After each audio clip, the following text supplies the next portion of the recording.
Ej, ma, dođi vam. Dođi ti pitati gdje ćeš na zimovanje. Ajde. Nigdje. Dobro, hvala, čao. Jel se prodaje piletina? Ne prodaje se, no. Ne prodaje se. Niko ne kupuje.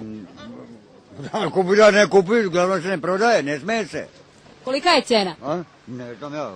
Kako da znam cenu kad se ne prodaje? To nije moje. A čije je ovo? Ali žive vage. Koliko je piletina? Žive vage. Je živjeli ove 100 dinara. A pala malo cena? Pa pala je. A kupuju ljudi, jel traže piletinu?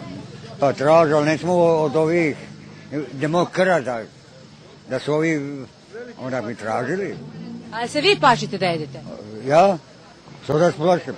Pa ja ću mrtvo da jedem, jebem se.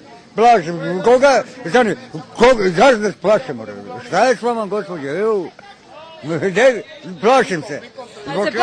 A se plašite ptiče gripa? Pičijeg.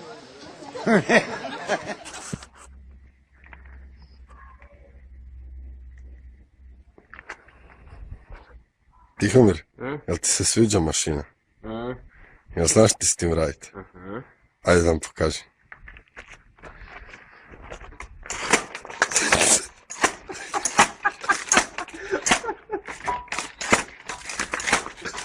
Bravo.